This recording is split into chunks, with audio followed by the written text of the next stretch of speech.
Where are we from? UK.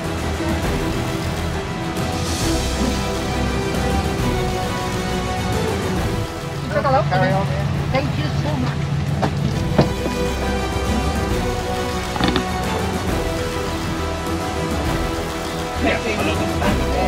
Yes, oh it was, yeah.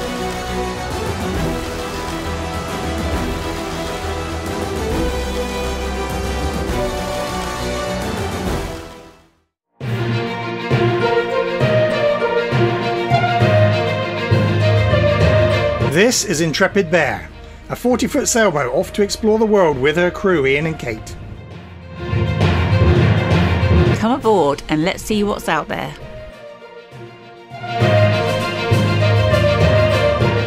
Right.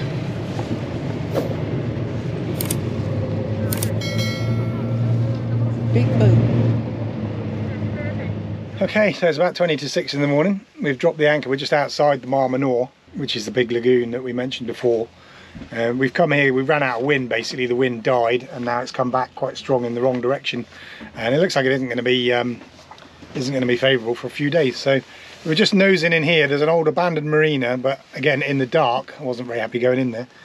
Mooching in, just looking at the radar, and there's a little blip and I thought, oh, there was a rock over there, or what's that unlit boat? Next thing, blue lights everywhere. Big customs boat pulls in front of us. Little customs boat comes smashing into the side. Little rubber boat, I say smashing, and came in hard, so I bet we've got some black stripes there tomorrow. And about, how many? 8? At least 8, yeah. About 8 customs guys jumped on board. Guns, the lot. They didn't point them, but they were all holstered. And they just wanted a routine check the boat. They were polite enough, but a bit of a shock when we've been at sea for 2.5 days or more. Yes, yeah, then the whole Schengen thing kicks in then. Are they going to be upset that we're out of Schengen time and anchoring in their waters? But anyway, they had a quick look around the boat. They just checked cupboards and bits and pieces like that. Be friendly with them and they're friendly with you. And we were just friendly, told them where we'd come from, where we were going. I'm not sure their guardrails have survived their encounter that well because they really hoiked up over the side of the boat. That's my only sort of downside, but what do? You've got a bunch of armed guys coming on board. The guardrails were absolutely fine, but there was just a little bit of damage to the rubbing strake, but that will be easily repaired. So we're just outside, and then tomorrow we will go into the Mar Menor and wait for this blow to pass through. Might be here for 5 or 6 days. So we're underway, anchor up. We're just heading up into the canal that leads to the Mar Menor. There's a bridge there that opens every 2 hours, starting at 10 AM at this time of year. It starts at 8 AM when the busy season. So we're going to go up there. Can't find anything about calling them. But you have to monitor channel 09 apparently, so we're doing that. But from what we can glean, as long as there's a boat there, then they will open. There's no point calling them on the radio. So we're led to believe, but we'll see what happens when we get up there. So this is the end of the canal, and then out into the Mar Menor, which I believe means little sea, is the literal translation I was reading earlier. Used to be a stunning inland sea, but apparently it's suffered badly from pollution. But they are now trying to sort that out and make it, clean it up. From the surface, it looks alright to start with, doesn't it?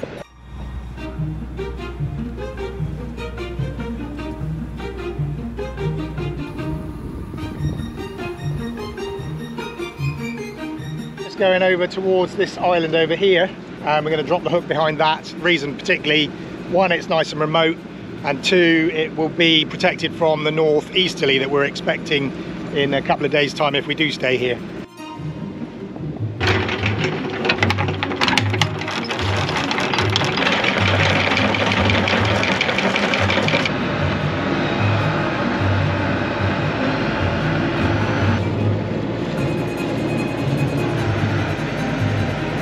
She's in.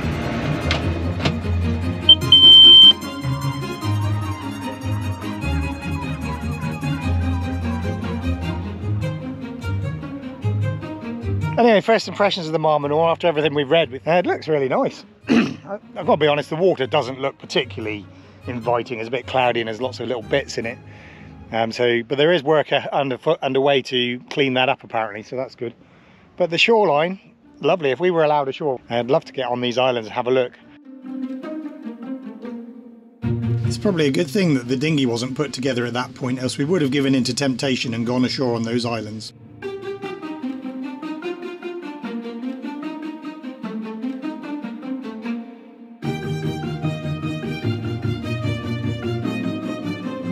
Then it seemed like a good idea to test how polluted the Mar Menor actually was.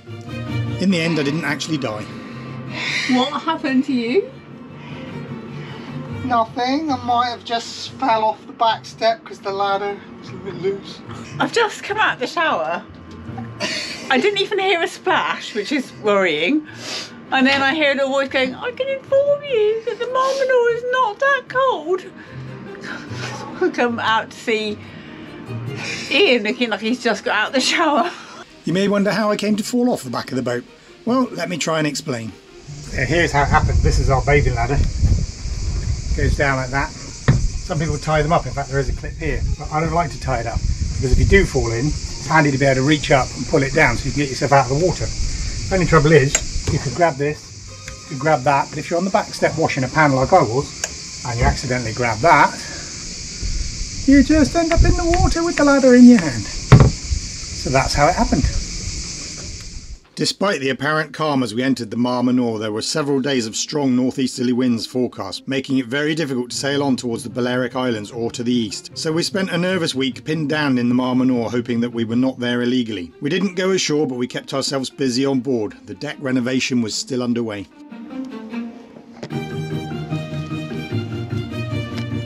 So what are you doing today? I'm removing the excess caulking from when we put the caulking in back in Formentera so that it minimises the amount of work that we need to do in my sand. Quite satisfying. You're enjoying it, eh? Yes.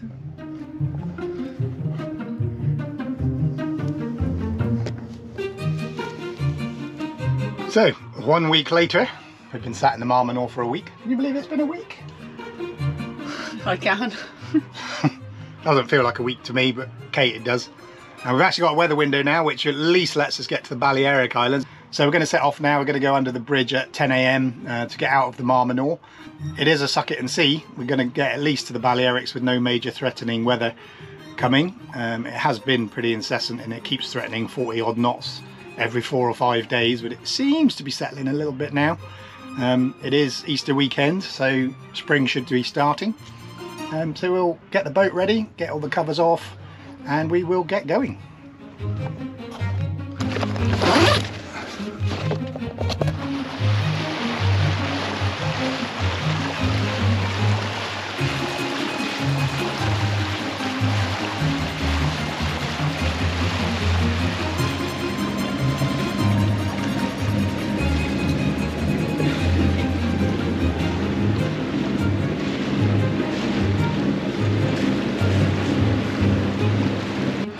What are you doing?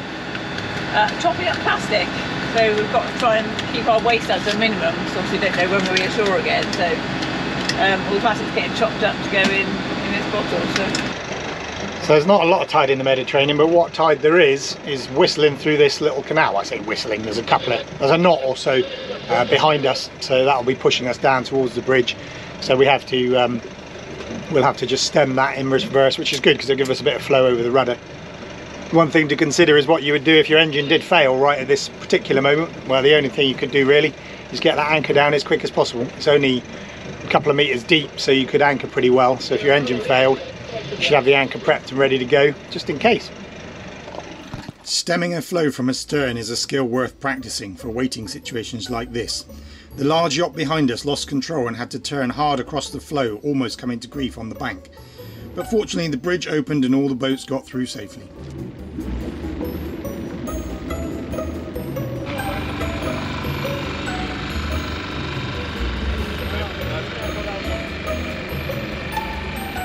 Once out and heading north towards Formentera, we spent a few hours under engine waiting for some wind, and we noticed thousands of small flakes floating on the surface of the sea. No idea what these things floating by are. They almost look like they could be baby Portuguese man-of-war jellyfish because of the sack on the top. But there's thousands of them, absolute thousands of them, so who knows? But we'll have a Google, see if we can find out in due course. As far as we can make out, they are juvenile by-the-wind sailor jellyfish, and obviously they had recently spawned. What you're seeing here are not bubbles in the wake, but thousands and thousands of these creatures floating on the surface. Okay. Okay, I'm ready when you are. Come into the wind.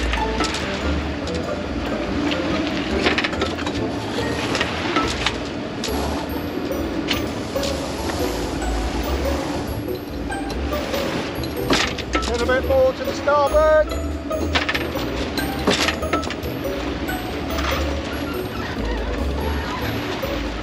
Okay, come back on course.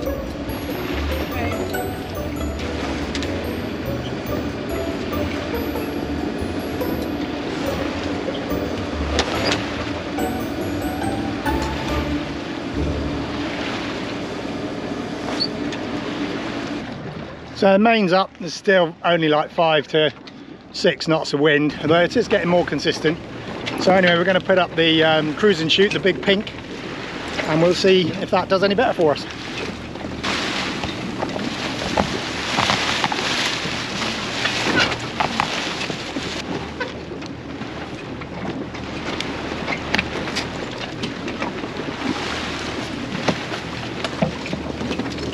But we haven't had it up for quite a while, so might take a while. It did indeed take a while, and 2 attempts before it got solidly jammed in its sock and was going nowhere.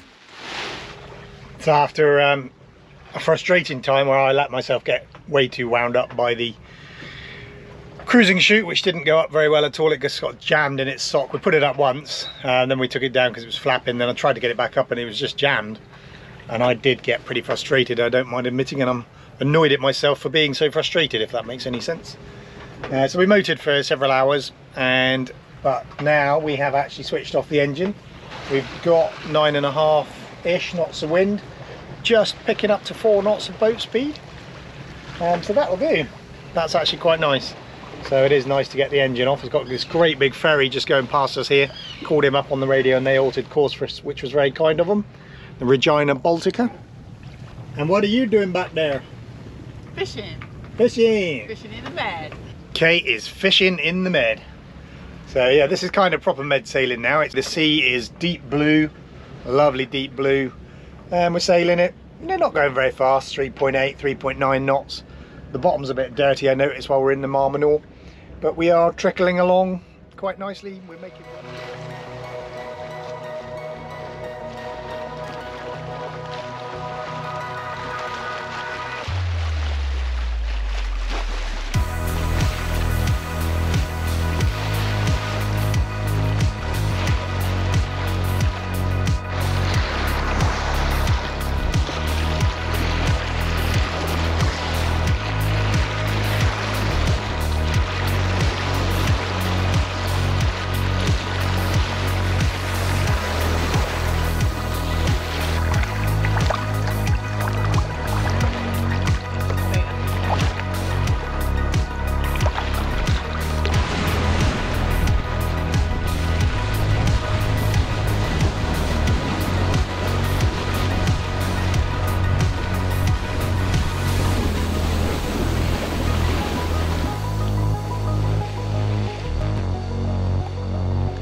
So dawn just about coming in.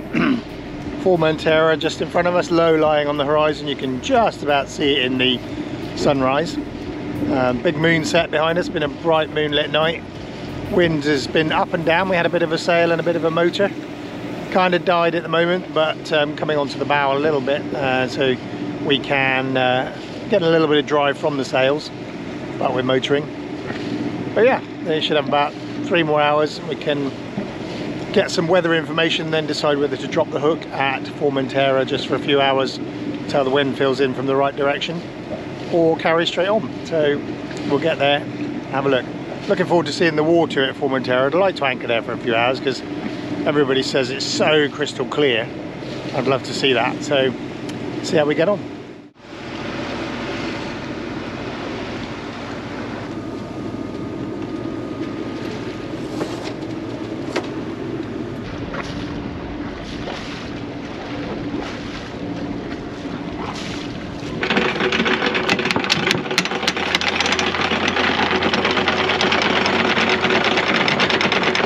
was immediately clear that those that said we should visit Formentera and the Balearics were not wrong. This is the shadow of the boat on the seabed in crystal clear waters.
So actually had a really nice day here in Formentera. I wish we could stay longer, but there is a bit of a blow coming in and we're going to get up to Menorca, and on the end of Menorca there is a really protected anchorage, and there's a little bit of wind that would be in our favour overnight tonight and through tomorrow. It's about a 37-hour passage if we can make 5 knots, so that's a day and a bit. So our plan is to leave around about midnight tonight. That way we arrive in daylight, because it is quite a tight little anchorage, which it would need to be to protect from all the from the weather. So yeah, we've got all set up, boat's ready. It's 8:30 now, sun is just setting, and we're just chilling out waiting for a bit later on. We'll weigh anchor at about 11 because it takes us about an hour to get out through the pass between Formentera and Ibiza.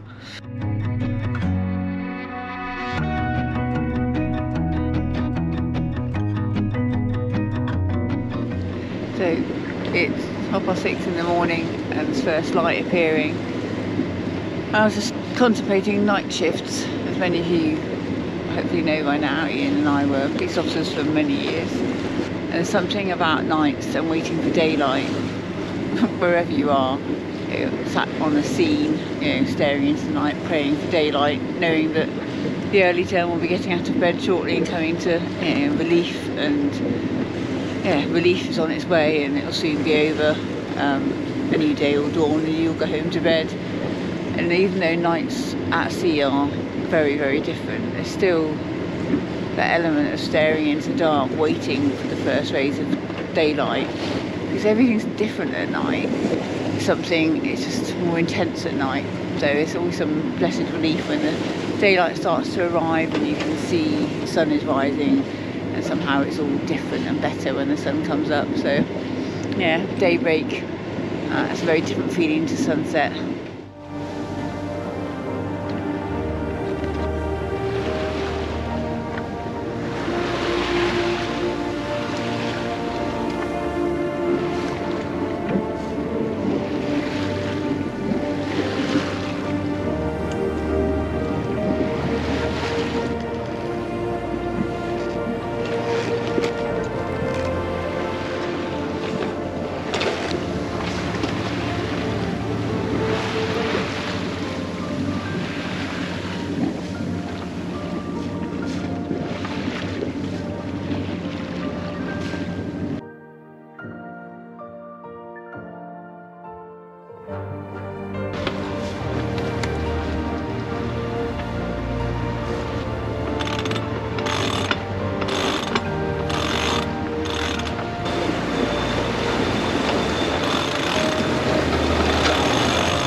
What's this island we're sailing past at the moment?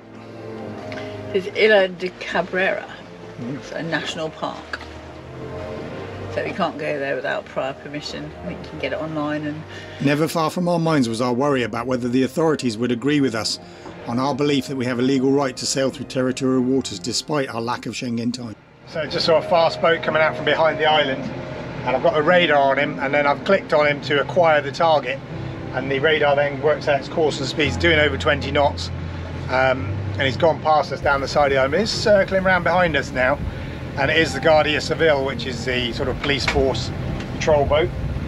So I don't know whether we're going to get intercepted again. But they haven't got a boarding boat. I don't think they could come alongside in a boat like that. It'd be too dangerous. But whether they radio us and try and speak, or I'm not sure. They look like they're disappearing now.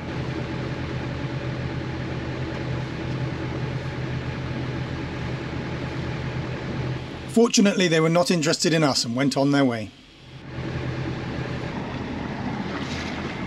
Once again, day rolled into night and night rolled into day as we closed the island of Menorca.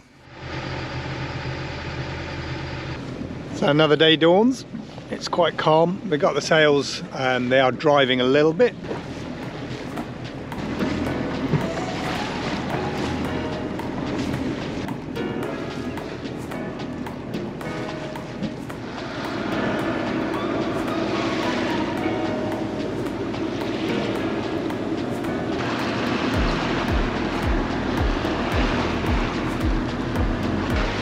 So this is the entrance to the port of Mahon. The main harbour is up there, up that way, and then there's a little canal over here that leads up into the area where we're going to go and try and anchor. So we bear off to starboard, up that little canal. Hopefully I'll show a chart of it, and disappear around there, and hopefully there's a very protected anchorage around there.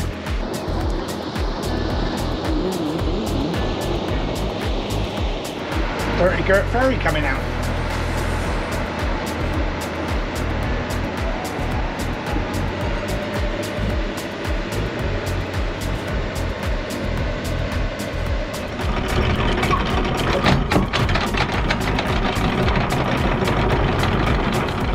Okay, so looks like a nice spot. Should be well protected from any direction wind. The bottom is not the best holding. It said that on Navily, the app we use. When I put full revs on, it does creep through the mud a bit. But I think with the protection here, we should be all right. But saying that, on Thursday night, it's due to blow some. So we may just have to be on anchor watch on Thursday night. But if we are, we are. It's not the end of the world. But yeah, so have a look around. It's a very nice spot. And a very nice spot to end this leg of our epic voyage without landing. We haven't set foot ashore since Gibraltar some 520 miles ago and have around another 1,000 to go. Please join us next time when we press on after the storm, but the sea state takes a real turn for the worse. Thank you so much for watching.